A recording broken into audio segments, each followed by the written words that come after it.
Alhamdulillah nahmadu wa nasta'inu wa nusalli salawat serta salam kita panjatkan kepada Nabi Muhammad SAW. Alhamdulillah pada kesempatan ini saya akan mendeskripsikan apa yang saya dapat dari guru penggerak, calon guru penggerak. Saya akan mendefinisikan budaya positif.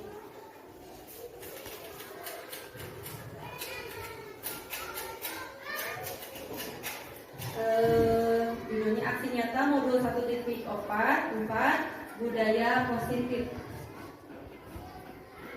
Konsep inti budaya positif, perubahan paradigma belajar, disiplin positif, nilai-nilai kebajikan, motivasi perilaku manusia, keyakinan kelas, kebutuhan dasar manusia, posisi kontrol guru, segitiga restitusi.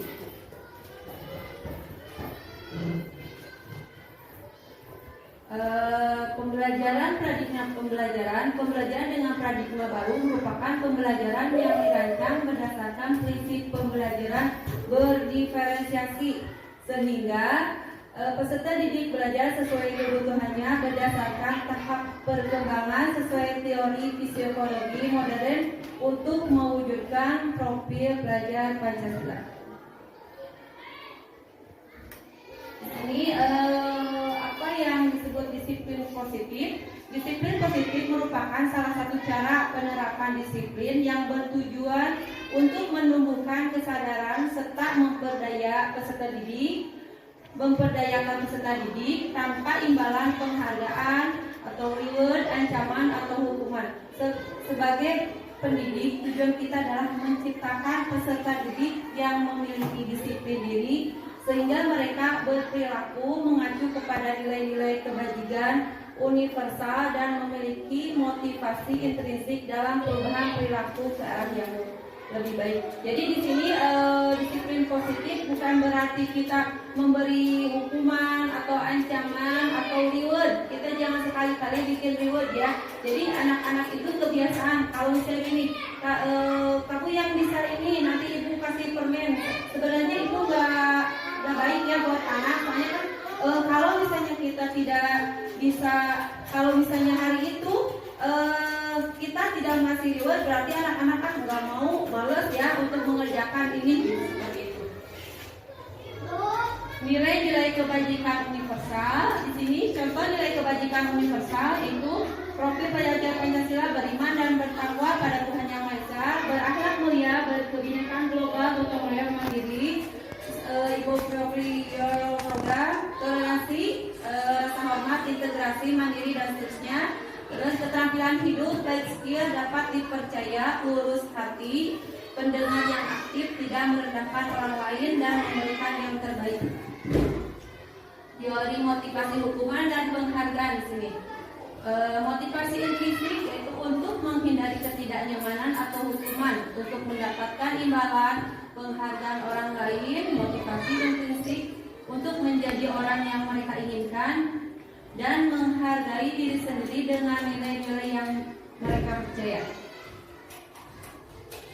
Apa perbedaan hukum, konsekuensi, dan restitusi? Hukuman tidak terencana tiba-tiba. 2. Murid tidak tahu apa yang akan terjadi, tidak dilibatkan. 3. Bersifat satu arah berupa hukuman fisik atau fisikis. Konsekuensi terencana, disepakati sesuai peraturan. 2. Murid tetap dibuat tidak nyaman. 3. Sikap guru selalu memonitor murid. Ada lagi satu lagi, restitusi, proses menciptakan kondisi bagi murid untuk memperbaiki kesalahan. Proses kolaboratif yang mengajarkan murid untuk mencari solusi sendiri. Ya, di sini kita tidak dianjurkan untuk menghukum, apalagi anak-anak sekarang kalau bisa hukuman udah takut ya. Jadi kita harus yang dipakai harus restitusi. Di situ restitusi kita ditanya dulu anaknya kesalahannya apa dengan baik-baik. Jadi kita mengetahui apa kenapa anak tersebut melakukan itu dan kita kasih arahan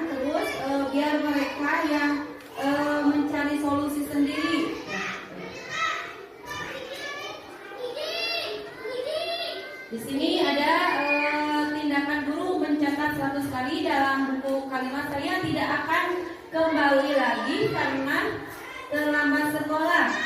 Apa itu termasuk apa? Mencatat 100 kali hukuman atau konsekuensi? Hukuman ya. Lari mengelilingi lapang basket 2 kali. Hukuman. Murid diminta untuk push up 15 kali. Menggantikan kertas tugas teman yang telah dicoret-coret. Ya. Membersihkan tumpahan air di meja tulis karena tersenggol pada saat belajar. Murid disuruh untuk menggunakan sepatu seharian sekolah. Ya. Lari mengelilingi lapangan basket 2 kali karena terlambat 10 menit untuk pelajaran PJOK. Ya, lihat, ya yang satu hukuman ya. 2 juga lari itu termasuk hukuman. Ketiga, murid diminta untuk push up juga itu hukuman ya. Menggantikan kertas tugas teman yang telah dicoret-coret itu konsekuensi dia telah mencoret-coret. Terus membersihkan tumpahan itu termasuk konsekuensi. Murid disuruh untuk mengenakan sepatu seharian di sekolah karena tidak mengenai sepatu hitam. Ya, itu hukuman. Lari mengelilingi lapangan basket 2 kali karena terlambat untuk pelajaran PJOK. Itu juga konsekuensi ya. Perbedaan hukuman dan konsekuensi. Hukuman sesuatu yang menyakitkan harus terjadi membuat anak sakit, fisik maupun hati untuk jangka waktu lama. Untuk membenci kedisiplinan paksaan, mendorong anak menyakitkan diri sendiri, konsep diri yang buruk, anak belajar untuk menyembunyikan kesalahan, marah, rasa bersalah, diperlukan rasa hati-hati. Di sini hukuman saya pernah lihat anak udah keluar. Saya tidak suka sama si bapak ini karena dulu seperti itu. Nah itu anak akan sampai dewasa akan teringat tuh si bapak itu seperti itu. Saya nggak suka gitu ya. Akan teringat sampai nanti juga gitu. Di sini konsekuensi sesuatu harus terjadi membuat anak merasa tidak nyaman dalam jangka waktu pendek. Anak menghargai disiplin, stimulus, tanggapan, mendorong anak menyesuaikan diri. Konsep diri yang baik, anak belajar untuk memenuhi peraturan, kehilangan hak, dibuat tidak nyaman, diasingkan untuk sementara. Ini konsekuensi di sini kan kayak tadi menumpahkan air temannya atau mencoret-coret, dia bisa membersihkannya itu termasuk konsekuensi buat anak. Lanjut ya. Restitusi. Restitusi adalah proses menciptakan kondisi bagi murid untuk memperbaiki kesalahan mereka sehingga mereka bisa kembali pada kelompok mereka dengan karakter yang lebih kuat. Restitusi juga merupakan proses kolaborasi yang mengajarkan murid untuk mencari solusi. Sini ciri-ciri restitusi bukan untuk menebus kesalahan, namun untuk belajar dari kesalahan. 2. Memperbaiki hubungan. 3. Tawaran bukan paksaan. 4. Restitusi menuntun untuk melihat ke dalam diri. Restitusi mencari kebutuhan dasar mendasari tindakan. Ya, yang selanjutnya di sini restitusi kayak kemarin saya melakukan restitusi kepada anak. Anak itu dia suka bolos. Saya tanya, kamu kenapa? Kita bertanya kepada anak dari hati ke hati, terus menanyakan apa kesepakatan kelas kita misalnya ya. Saya sering bolos, terus dia juga akan merasa bersalah. Apakah akibatnya dari sering membolos tersebut? Keyakinan kelas. Mengapa keyakinan kelas dan bukan peraturan kelas? Apa bapak-bapak ibu, mengapa keyakinan kelas dan bukan peraturan kelas? Kuning? Ya.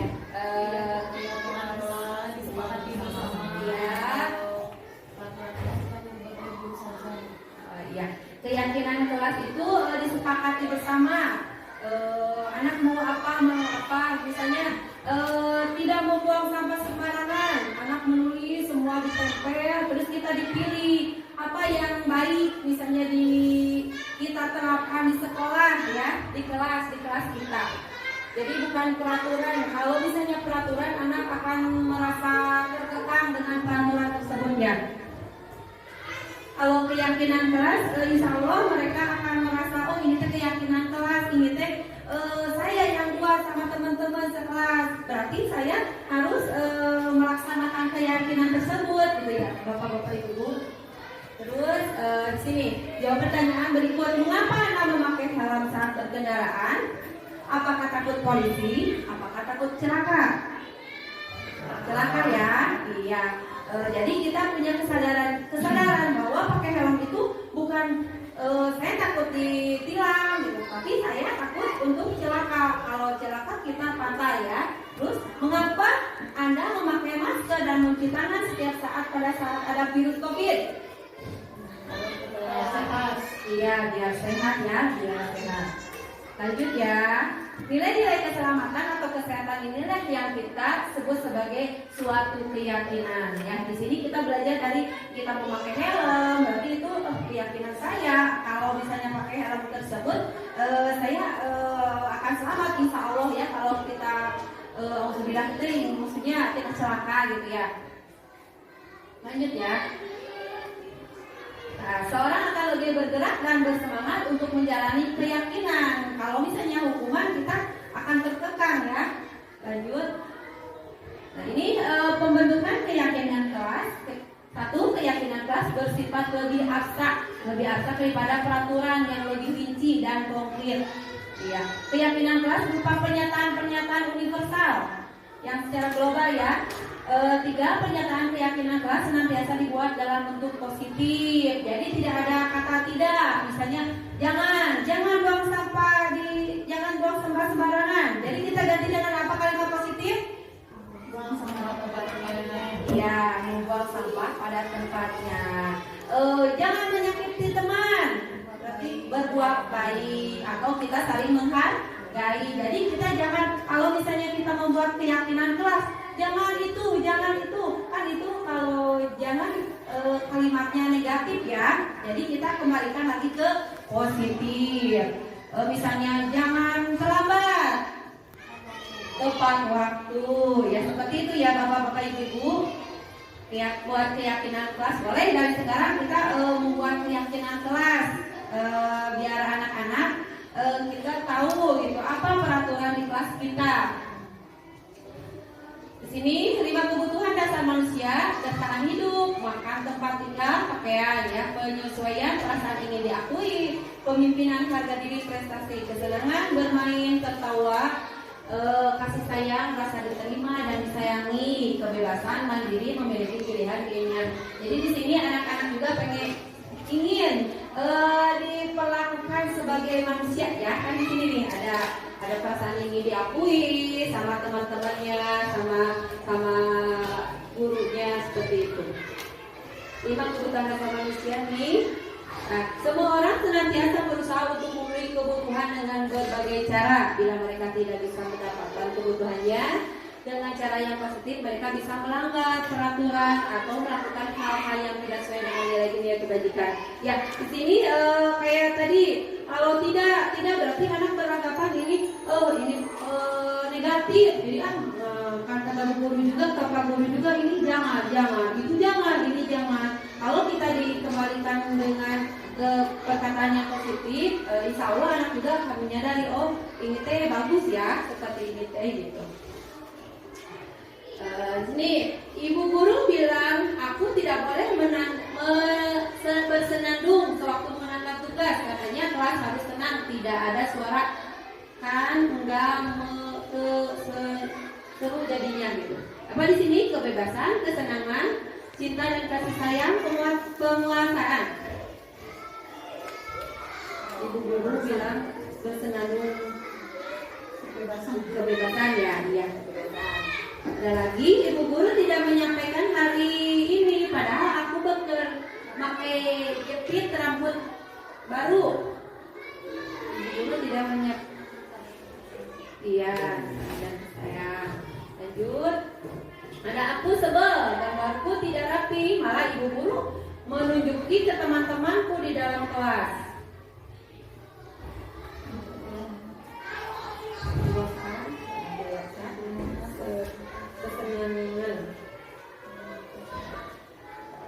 Aku bosan masa belajar cuma gitu-gitu aja itu ya, itu salah ya.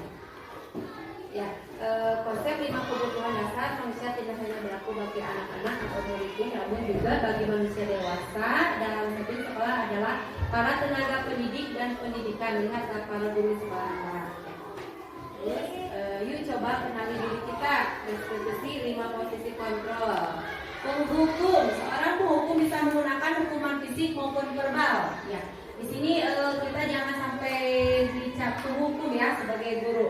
Ada lagi penghukum ciri-cirinya nadanya suara tinggi, bahasa tinggi, jari menunjuk-nunjuk, menghardik. Hasilnya kemungkinan murid marah dan dendam atau bersifat agresif seperti ini.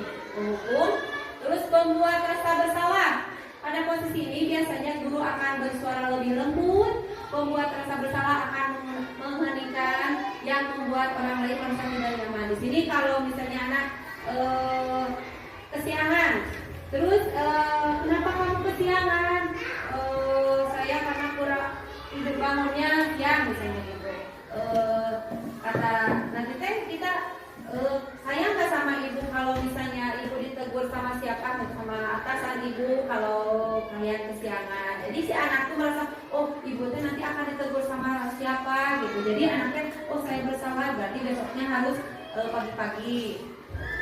Membuat merasa bersalah, nada suara memelas, haus, sedih, bahasa tubuh merapat pada anak lesu. Jadi ini ciri-cirinya seperti itu tadi. Lanjut teman, guru pada posisi ini tidak akan menyakiti murid, namun akan tetap berupaya mengontrol murid melalui persuasi. Posisi teman pada guru bisa negatif atau positif. Positif di sini merupakan hubungan baik yang terjalin antara guru dan murid. Guru di posisi teman menggunakan hubungan baik dan humor. Jadi di sisi lain guru juga harus jadi teman.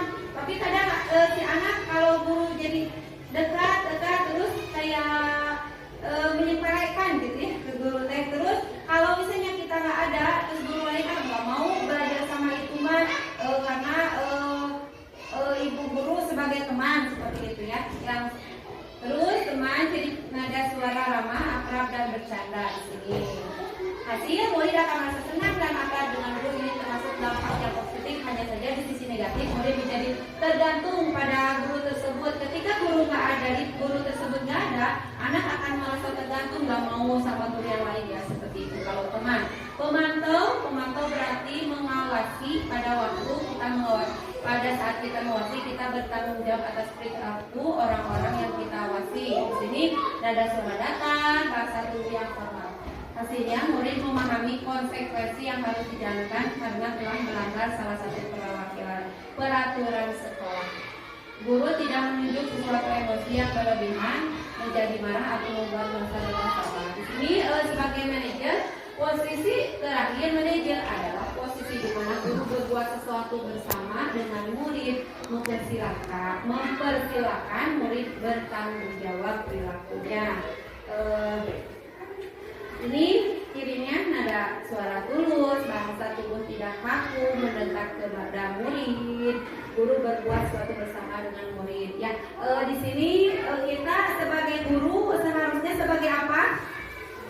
Sebagai manajer ya, sebagai manajer. Jadi komplit kalau manajer bisa apa sih dari awal kita sebagai teman juga, guru gitu ya sebagai manajer. Sebagai pemantau juga, ini semua ada di posisi manajer. Posisi kontrol, menghukum, membuat rasa bersalah, teman pemantau manajer. Di rumah juga seperti itu sama ya.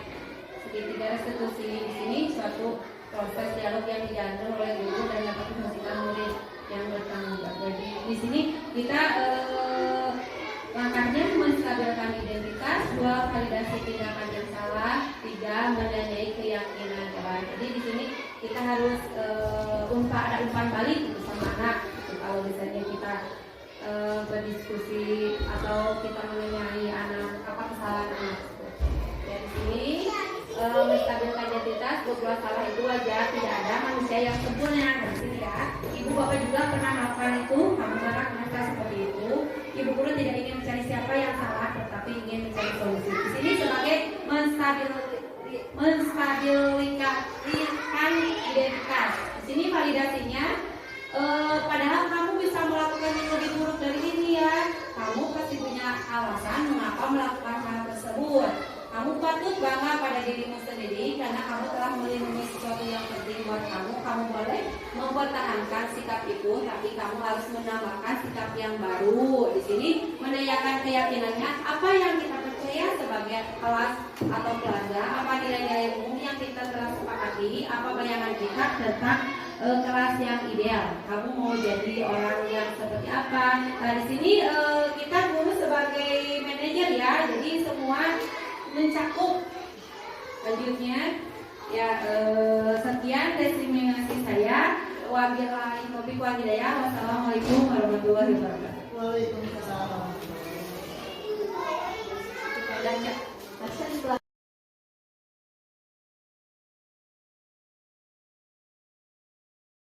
Assalamualaikum warahmatullahi wabarakatuh.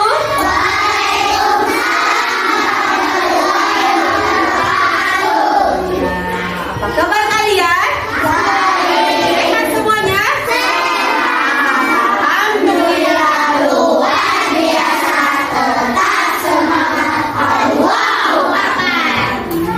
Ya, kita hari ini membuat keyakinan kelas. Ada yang tahu apa keyakinan kelas? Ada keyakinan kelas, ada peraturan kelas. Kalian tahu peraturan kelas? Sama tidak? Iya. Kalau keyakinan itu sama tapi ada bedanya. Kalau keyakinan kelas dibuat oleh kita semua. Kalau peraturan kelas dibuat sama sendiri, misalnya ibu aja gitu ya. Terus kita kalau keyakinan kelas, kita bisa memilih. Misalnya tidak boleh makan sembarangan, terus tidak boleh membuli, seperti itu. Berarti kalian yang menulisnya. Kalau melanggar, kenapa nanti apa? Ada enggak akibatnya sayang ya. Pokoknya kalau melanggar berarti dia sudah melanggar janji kita sendiri. Dosa tidak? Oke, jadi itu kesadaran diri kita sendiri. Ya, ibu mulai ya. Kalian bisa menuliskan satu orang satu ya, satu orang satu. Apa yang kalian pilih? Ini ya. Boleh kalian ditulis di kertas ini.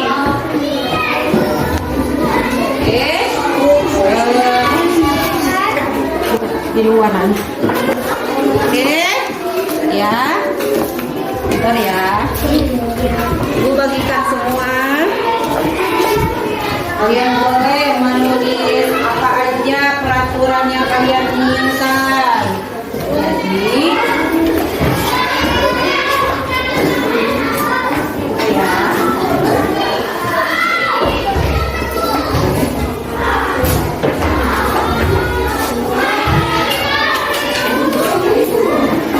Yang sudah dikerjakan boleh, yang sudah dikasih boleh dikerjakan, ditulis dong. Ya, boleh ditulis yang sudah dibagi.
Boleh yang sudah selesai ditempel di sini.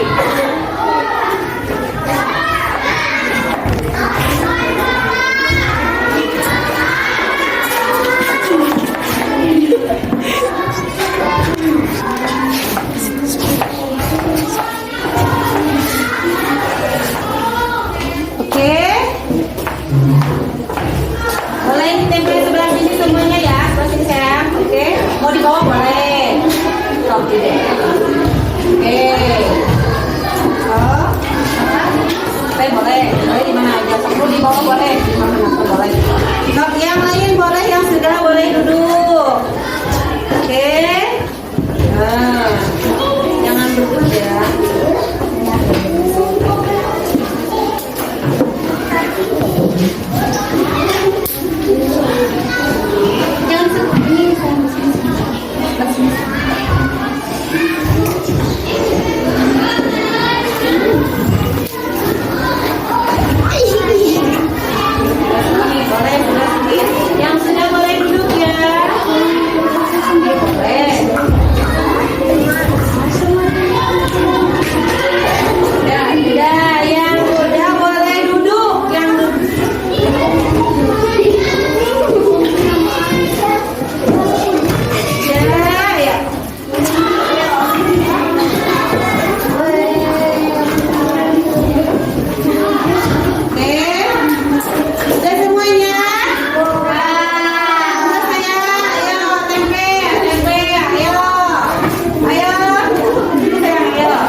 Boleh di sini nih, di sini. Boleh nih.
Tidak boleh sahabat, jangan buang sampah. Jangan buang sampah di sini ya. Jangan buang sampah ini di sini, masih di sini. Tidak boleh bohong, jangan buang sampah sembarangan. Ibu ditempelkan di sini ya. Tidak boleh membuang sampah. Ternyata banyak yang membuang sampah ini ya. Oke. Ibu ditempelkan di sini, tidak boleh jangan buang sampah sembarangan.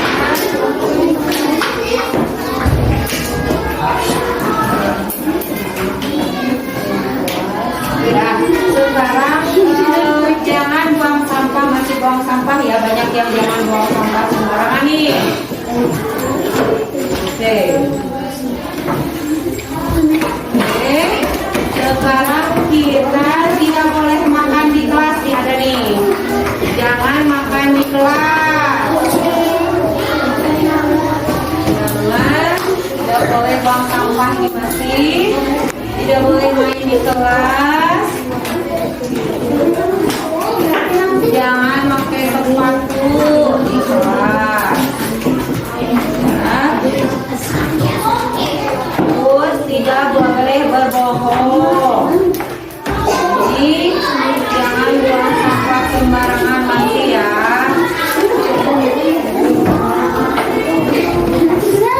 Tidak boleh buang sampah, masih tidak boleh buang sampah. Oke, tidak boleh membuli teman. Oke, ini kita tidak boleh dorong teman, membuli. Yang pelajaran jangan ngobrol, yang pelajaran di sini ada. Terus jangan buang sampah. Ini ternyata banyak, jangan membuang sampah sembarangan. Oke. Terus jangan sepatu ya, peraturan ini. Jangan membuat kesal ini. Jangan berbicara kasar ini. Tidak boleh pakai sepatu ini. Jangan membuang sampah. Jangan membuli teman. Ini tidak boleh makan. Ini jangan makan. Ini boleh. Ini di sini. Juga ini tidak boleh makan sembarangan. Ini jangan membuli teman. Ini tidak boleh makan sembarangan. Ya, ini membuli teman. Tidak boleh. Dan terus ada lagi ini. Tidak boleh terlambat, ada nih, tidak boleh terlambat.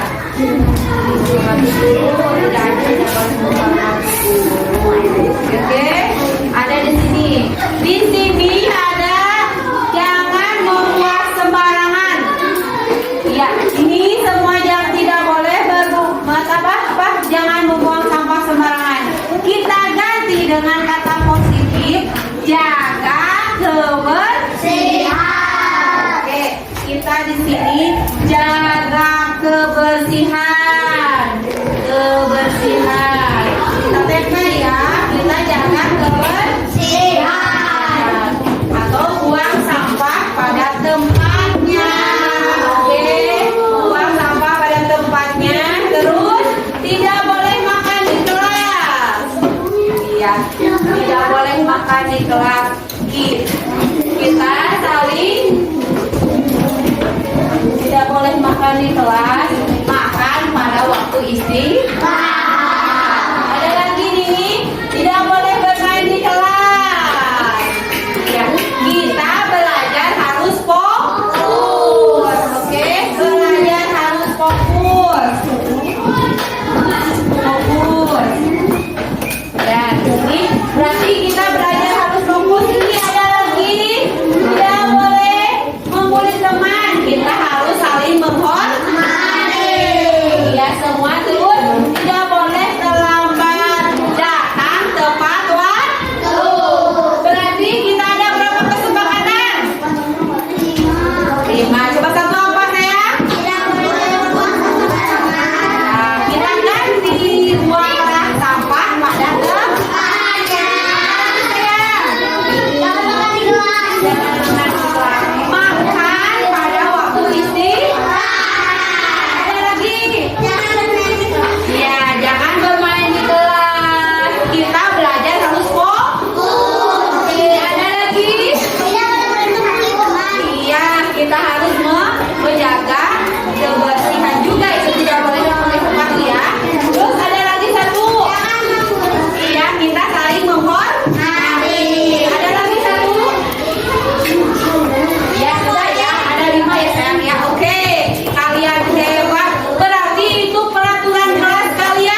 Bismillahirrahmanirrahim. Assalamualaikum warahmatullahi wabarakatuh. Perkenalkan, saya Hafifah, Kepala SD Negeri Cipetir 2, Kecamatan Kadudampit, Kabupaten Sukabumi. Di sekolah kami ada CGP Angkatan 11, yaitu Ibu Wiwin Wirnati SPD, yang telah melakukan presentasi tentang disiplin positif yang diikuti oleh rekan-rekan sesama guru di sekolah kami. Ada beberapa hal yang dijelaskan dalam presentasi tersebut, yaitu tentang hukuman, reward, konsekuensi, dan juga manajer. Semua itu dijelaskan secara rinci dan runtut, sehingga rekan-rekan guru dapat mengerti dan paham apa perbedaan dari hukuman, reward, konsekuensi, dan manajer. CGP juga mengajak rekan-rekannya untuk bergerak bersama demi peserta didik sesuai dengan visi dan misi sekolah kami. Mudah-mudahan kedepannya guru-guru di sekolah kami akan menjadi manajer yang selalu dirindukan oleh siswa-siswanya. Akhirul kalam, saya ucapkan wassalamualaikum warahmatullahi wabarakatuh.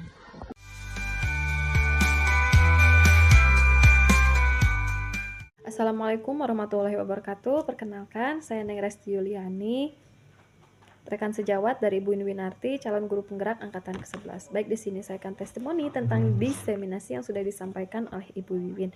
Ya, sangat bermanfaat sekali dan saya menerapkannya langsung di kelas saya, yaitu terkait tentang budaya positif. Ya, saya baru tahu bahwa mendisiplinkan anak itu tidak harus dengan sebuah kekerasan gitu. Jadi budaya positif itu sendiri ialah sebuah nilai-nilai keyakinan dan kebiasaan yang di sekolah itu yang berpihak kepada siswa agar apa tujuannya? Agar siswa itu dapat berkembang menjadi pribadi yang bertanggung jawab, menjadi pribadi yang penuh hormat dan kritis, seperti itu.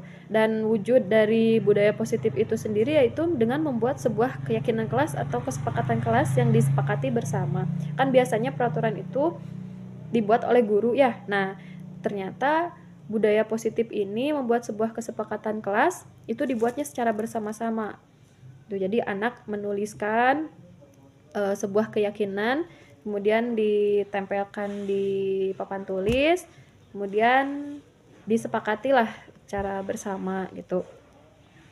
Saya sudah menerapkan apa yang sudah Bu Wiwin sampaikan, apa yang sudah Bu Wiwin terapkan di kelasnya terkait tentang budaya positif dengan membuat kesepakatan kelas. Saya sudah melaksanakannya dan ternyata efektif sekali, dan apa yang Bu Wiwin sampaikan itu sangat bermanfaat sekali bagi saya. Ataupun misalnya anak tersebut melanggar sebuah kesepakatan yang disepakati bersama, nah itu ternyata kita tidak boleh memarahinya, tidak harus marah-marah seperti itu, yaitu dengan menerapkan sebuah restitusi, yang mana restitusi itu sendiri yaitu sebuah cara dalam menanamkan disiplin positif kepada murid. Jadi itu caranya. Jadi bukan dengan sebuah kekerasan, apalagi menegurnya secara di depan umum, itu akan membuat anak malu dan tidak percaya diri, seperti itu. Jadi dengan menerapkan restitusi gitu. Nah, itu restitusi sendiri itu bukan menebus sebuah kesalahan anak itu, namun anak itu belajar dari sebuah kesalahannya, dia memperbaiki kesalahannya. Jadi anak bukan sebuah pembuat kesalahan, jadi anak itu belajar dari kesalahannya. Nah, itu tujuannya untuk memperbaiki sebuah hubungan. Nah, dari tindakan restitusi sendiri adalah sebuah tawaran, jadi bukan paksaan. Nah, restitusi sendiri itu menuntun murid untuk melihat ke dalam dirinya, mencari kebutuhan dasarnya yang mendasari tindakan kenapa dia bertindak seperti itu. Dan lebih fokus pada karakter. Jadi restitusi ini lebih fokus pada karakter, bukan sebuah tindakan gitu. Jadi saya menerapkannya di kelas saya. Alhamdulillah saya sudah membuat kesepakatan kelas juga. Saya sudah menerapkan restitusi juga. Apa yang sudah Bu Wiwin sampaikan ilmunya sangat bermanfaat sekali bagi saya, tentunya bagi siswa terasa sekali. Mungkin itu saja yang dapat saya sampaikan. Kurang lebihnya saya mohon maaf. Wabillahi taufiq wal hidayah. Wassalamualaikum warahmatullahi wabarakatuh. Terima kasih kepada Ibu Wiwin Winhati SPD, calon guru penggerak angkatan ke-11.